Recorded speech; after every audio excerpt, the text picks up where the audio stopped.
বৌদি। আস্থা ঘুরে দেখল দরজার কাছে আহান দাঁড়িয়ে আছে, যে কিনা আজ কলেজ থেকে তাড়াতাড়ি ফিরে এসেছিল। বৌদি, দাদা তো এখানে নেই, তাহলে তুমি কার সঙ্গে কথা বলছো? দরজায় দাঁড়িয়ে আহান শুধু আস্থাকেই কথা বলতে দেখেছিল, কিন্তু যেই ওর সামনে এগিয়ে গেল, আরমানকে দেখতেই ওর বুকটা কেঁপে উঠল। ও ঘেমে গেল আর তোতলাতে শুরু করল। বৌদি, মানে বলতে চাইছি ম্যাডাম, আপনি প্লিজ ভেতরে চলুন এখন।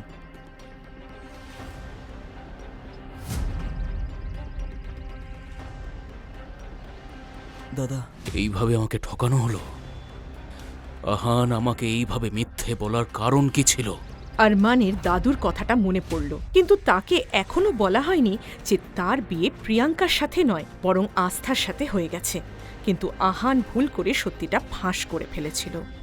দাদা, আমি তোমাকে সব বলছি, শুধু আমাকে একটা সুযোগ দাও। আসলে তোমার বিয়েটা অন্য কারোর সাথে হওয়ার ছিল।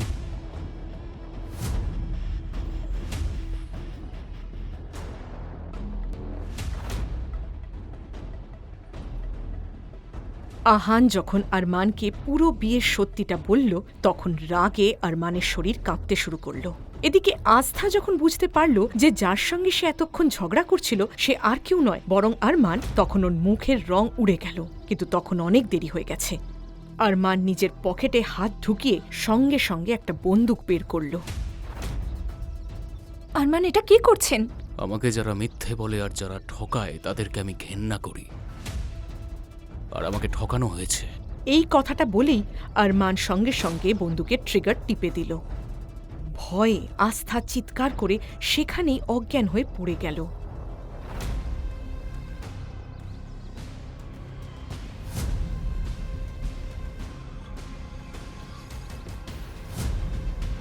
আহান আস্থাকে সঙ্গে সঙ্গে সোফায় শুইয়ে দিয়ে নিজের বন্ধু ধ্রুবকে বাড়িতে আসতে ফোন করল। ধ্রুব শহরের একজন বিখ্যাত সার্জন এবং ডক্টর ছিল। আস্থাকে এই অবস্থায় দেখে দাদু আরমানকে বুঝিয়ে বললেন, আরমান বাবা,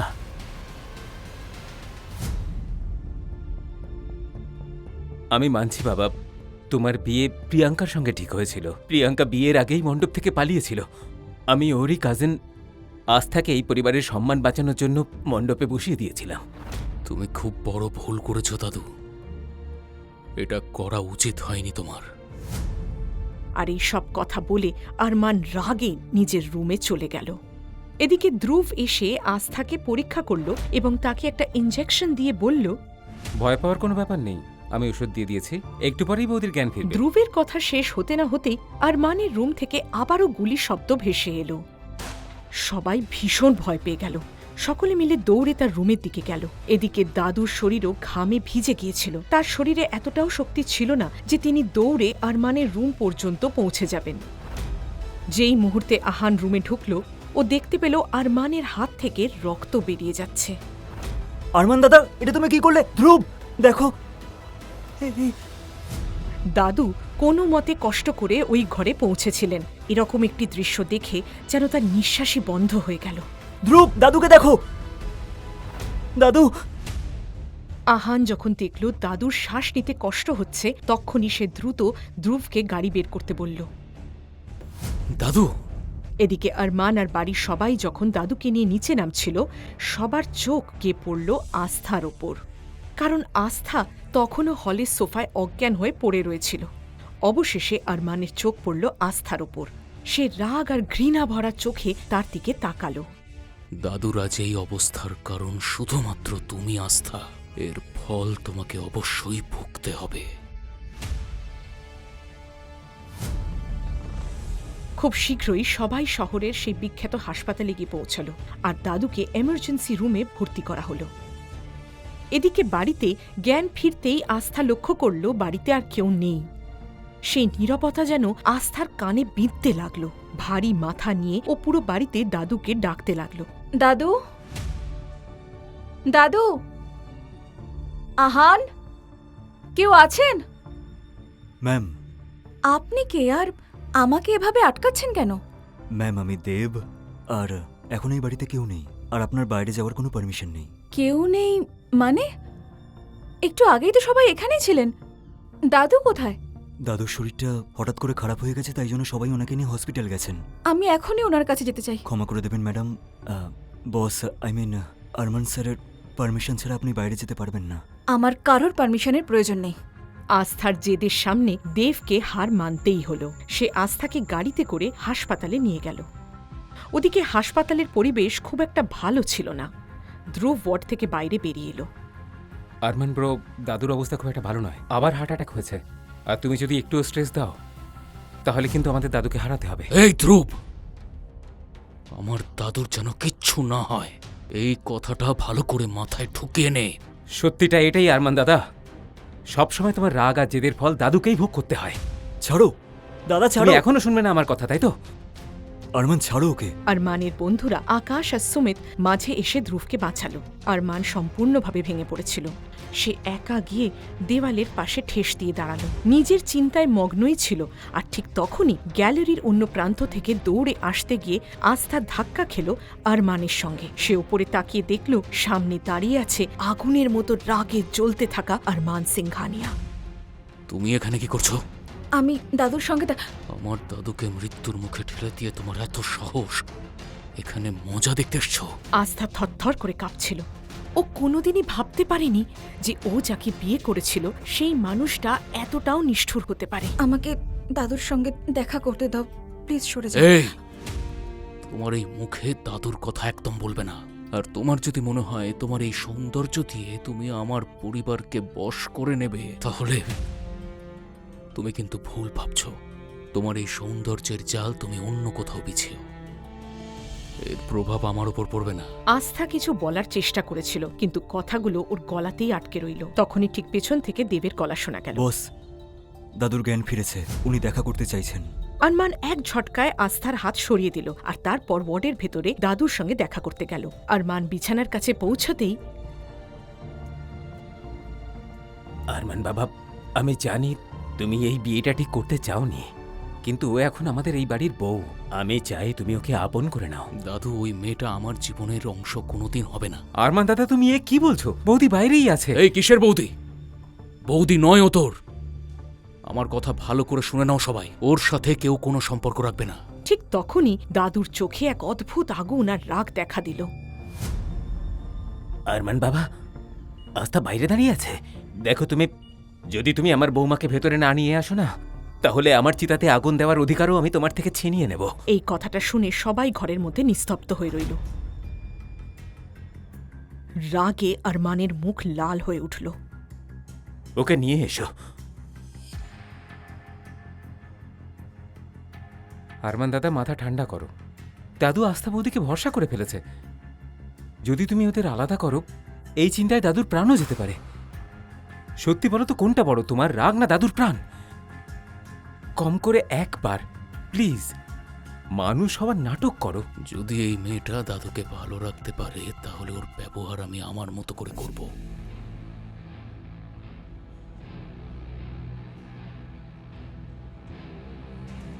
আমাকে মানতেই হবে, তুমি এসেই সবার আগে আমার পরিবারের দুর্বল লোককে কাবু করেছ।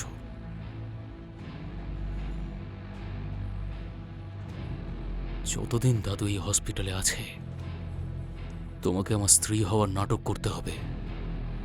আর তোমার চোখে যদি এক ফোঁটাও জল দেখা যায়, তাহলে তোমার পুরো পরিবারকে শেষ করে দেবো আমি।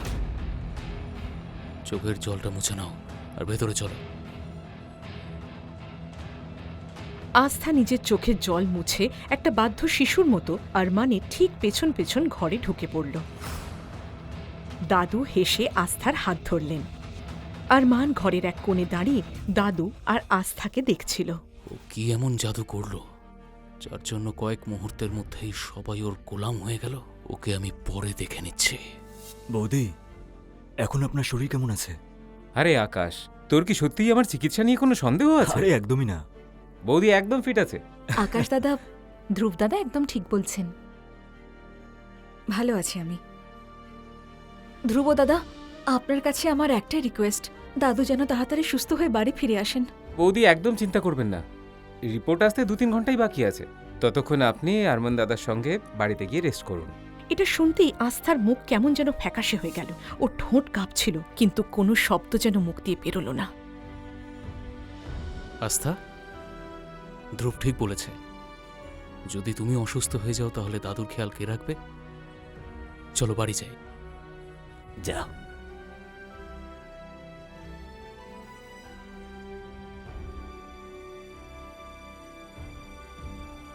সুমিত, আমি যেটা শুনতে পেলাম তুইও কি তাই শুনলি? দাদার কি হলো রে?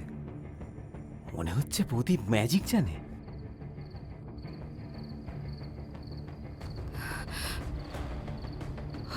হে ভগবান, প্লিজ আজ এই মনস্টারের হাত থেকে বাঁচাও। তোমাকে 101টা নারকল দিয়ে পুজো দেব। প্লিজ আজকে বাঁচিয়ে দাও।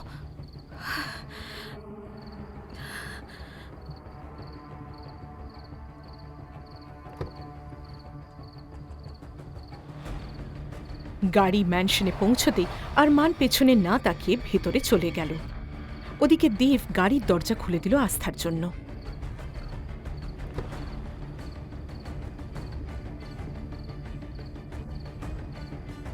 দেবদাদা, আপনি কি বলতে পারবেন বাকিরা কখন আসবেন?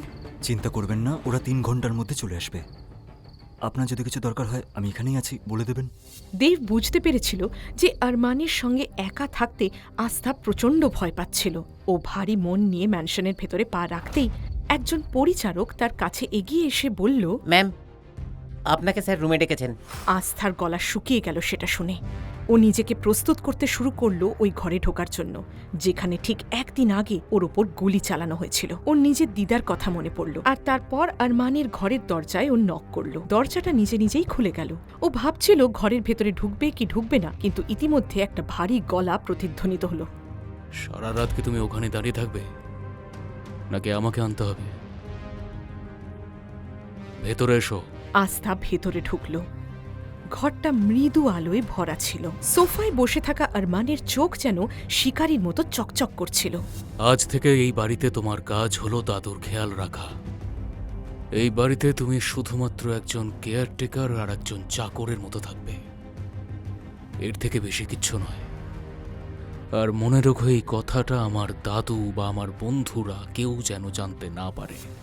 আর যদি জানতে পারে তাহলে ওই গ্রামে তোমার যে দিদা থাকে তার যে কি অবস্থা হবে তুমি জানো। আস্থার কাছে আরমান যেন একজন জল্লাদের মতো মনে হয়েছিল। ও মাথা নিচু করে দাঁড়িয়েছিল আর নীরবে নিজের চোখের জল ফেলছিল। আরমান সেই চোখের জল দেখল, কিন্তু তার মন একটুও করল না। তোমার চোখ থেকে যে জল বেরোচ্ছে সেটা আমার সামনে যত বেরোনোর বেরিয়ে যাক, কিন্তু এই জল আমার দাদু বা আমার বন্ধুদের সামনে যেন কখনোই না বেরোয়। কথাটা মাথায় ঢুকিয়ে নাও, কারণ তুমি জানো যদি এরকম হয় তার ফল ভালো হবে না। গোটা গ্রামের মানুষেরা আমায় এত ভালোবাসে, কিন্তু এই অচেনা মানুষটা আমায় এত ঘৃণা করে কেন? তোমার যা জিনিস আছে তাই ঘরে নিয়ে এসো। এই ঘরে? কথাটার ভুল মনে করো না। এই সমাজের চোখে আমরা স্বামী স্ত্রী, তাই আমাদের এক ঘরে থাকতেই হবে। তুমি এখানে নিচে শোবে আর আমি খাটে, ব্যাস।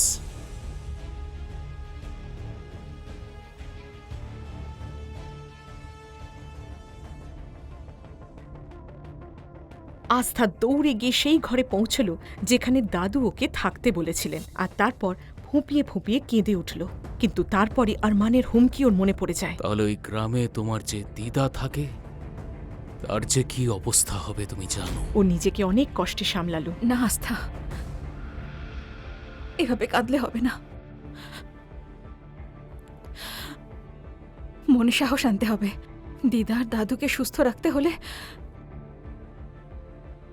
তোকে ওই মনস্টারের মুখোমুখি হতেই হবে। আস্থা নিজের ছোট ব্যাগটা নিয়ে আবারও আরমানের ঘরে ফিরে এলো। ওগুলো ওই কোনায় রাখো আর এখানে এসে বসো। আরও কি চাইও আমার কাছে? আর কিছু বাকি আছে নাকি? এই ফাইলটা তোলো, এটা একটা কন্ট্রাক্ট পেপার। যতদিন তুমি আমার সাথে এই ঘরে থাকবে এই কন্ট্রাক্টের কথা মাথায় রাখবে। এই কথাগুলো শুনতেই ফাইলের ভেতরে কন্ট্রাক্ট পেপারস যেই আস্থার চোখে পড়ল, ও বিস্মিত হয়ে রয়ে গেল। ওর মুখের রং উড়ে গেল। এমন কি লেখা ছিল ওই পেপার্সে যা দেখে আস্থা একেবারে হতবাক হয়ে গেল? তার দিদা এবং দাদুকে বাঁচানোর জন্য কন্ট্রাক্ট পেপার্সে কি সাইন করবে আস্থা? আরমানের রাগের পেছনে অতীতের কোন গোপন রহস্য লুকিয়ে আছে? এরপর আস্থার জীবনে কি হতে চলেছে? ও কি পারবে আরমানের পাথরের মতো হৃদয় গলাতে? আর শুরু হবে কি এক নতুন প্রেমের গল্প? বন্ধুরা, পরবর্তী এপিসোড আসবে 2 দিন বাদে। আর পুরো কাহিনী এখনই শোনার জন্য ডেসক্রিপশনে ক্লিক করে ডাউনলোড করো পকেট FM অ্যাপ।